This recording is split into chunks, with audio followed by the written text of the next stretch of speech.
Olá, tudo bem? Já se perguntaram por que as pessoas fazem o que fazem e por que elas obedecem?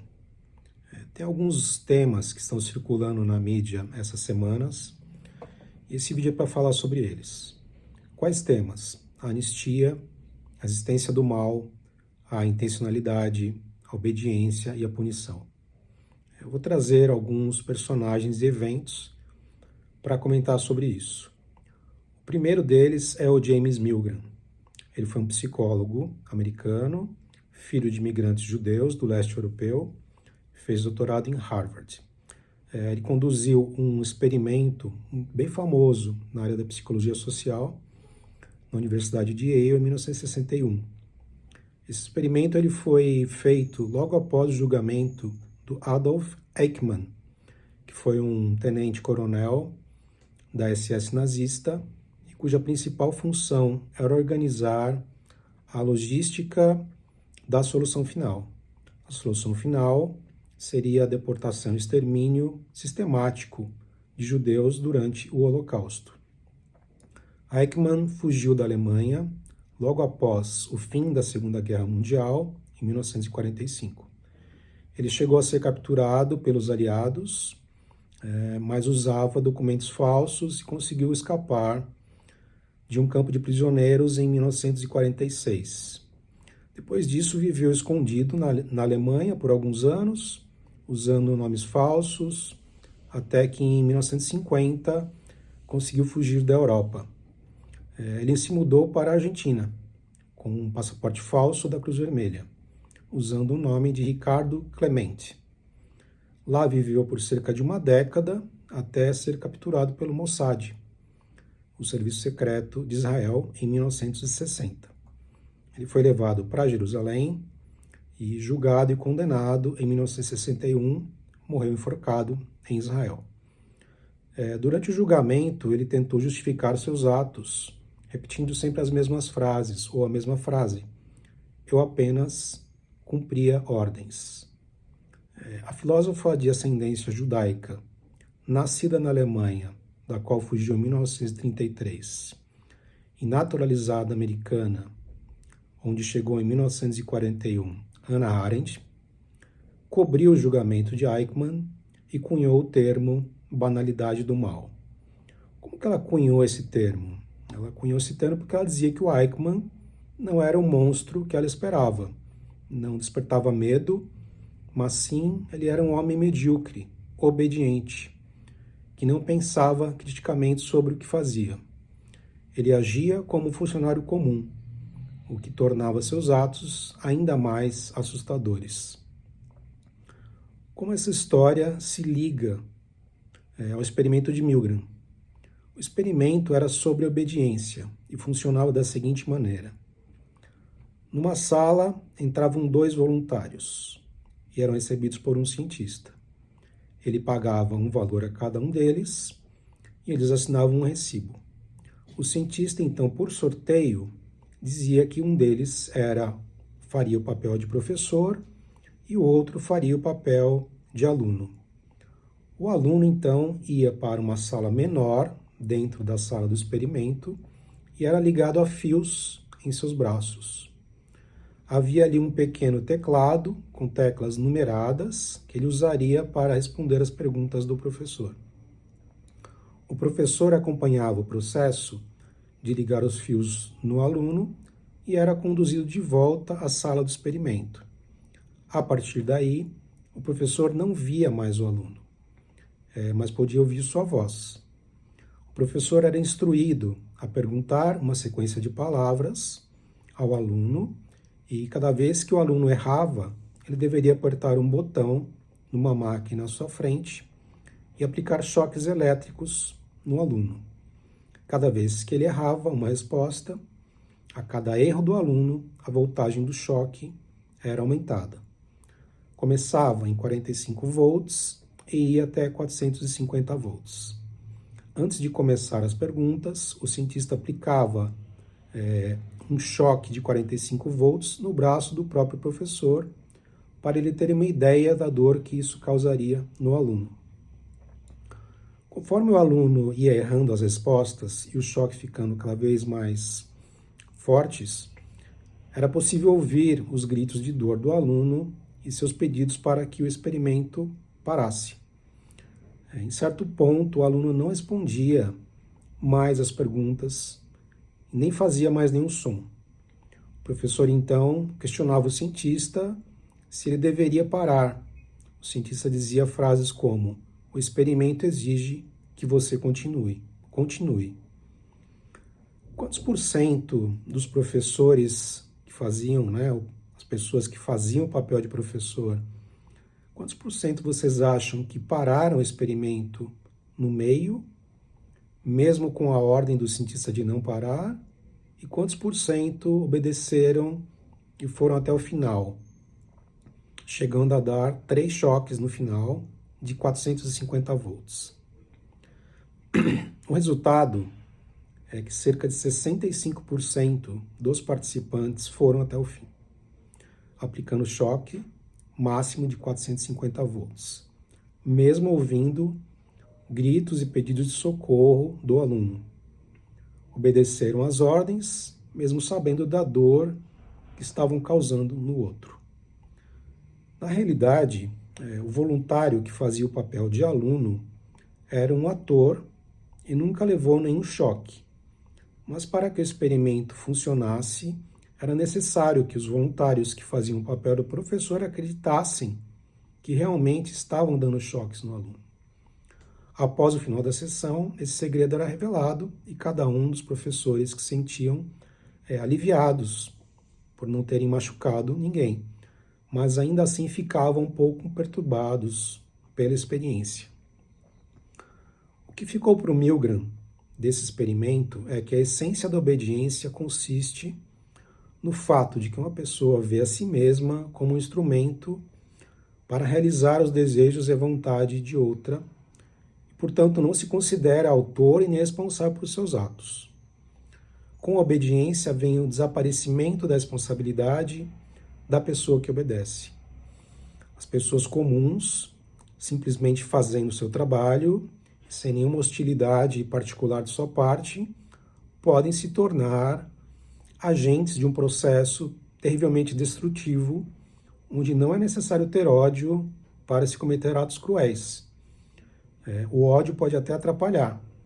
O problema do mal, para a psicologia, não é de monstros psicopatas, mas das pessoas comuns. Freud também tentou entender a questão da obediência e do comportamento coletivo. No livro Psicologia das Massas e Análise do Ego, de 1921, é uma das principais obras onde ele aplica conceitos da psicanálise para tentar entender isso. E as ideias principais que ele traz é que o indivíduo, na massa, se comporta de forma diferente. Ao fazer parte de uma multidão, o indivíduo tende a perder parte de sua autonomia psíquica, agindo de modo mais impulsivo, emocional e racional. Ele se baseia, em parte, nas ideias de Gustave Le Bon, que descrevia a mente grupal como algo diferente da soma dos indivíduos. O Freud propôs que, nas massas, os indivíduos se identificam com um líder idealizado, que ocupa o lugar de um ideal de ego. Eles passam a se comportar como se fossem iguais entre si, por causa dessa identificação com o mesmo objeto, que seria o líder. Essa identificação é uma forma de vínculo inconsciente, semelhante à que ocorre na formação dos laços afetivos familiares ou amorosos. Na massa, o superego, que seria a instância moral da psique, fica suspenso, ou enfraquecido, ou diluído. Isso faz com que os impulsos do id, os instintos, tenham mais liberdade de ação, resultando em comportamentos mais primitivos ou agressivos. O Freud argumentava que a coesão das massas tem base libidinal, ou seja, existe um investimento afetivo e pulsional nos outros membros do grupo e principalmente no líder. Essa libido não é necessariamente sexual, mas representa um vínculo emocional. O Freud diferencia o ego ideal, como o indivíduo gostaria de ser, do ideal do ego, que seria a instância que observa e julga o ego. Na massa, o líder é colocado no lugar do ideal do ego, e o sujeito se submete a ele como se fosse uma autoridade interna. Freud também faz uma distinção entre massas naturais, que seriam aquelas espontâneas e instáveis, como uma multidão de rua, e massas artificiais, seriam organizadas e duradouras, como o exército ou a igreja, que funcionam mantendo o lugar do líder, mesmo que simbólico, como Deus ou um comandante. Com base nessas ideias, a gente pode fazer uma leitura psicanalítica do experimento do Milgram. Né? No modelo estrutural da mente, o id, o ego e o superego é a instância que incorpora os valores, normas e proibições dos pais e da sociedade. Ele é formado a partir da introjecção da autoridade parental. Obedecer, nesse contexto, é uma manifestação do funcionamento do superego. O sujeito se regula de acordo com o que aprendeu como certo ou errado, mas também atravessado por sentimentos de amor, ódio e culpa. No experimento, o cientista de jaleco, sério e calmo, representa uma figura de autoridade simbólica. O participante obedece não por crueldade, mas porque a autoridade legitima o ato. O superego aceita isso.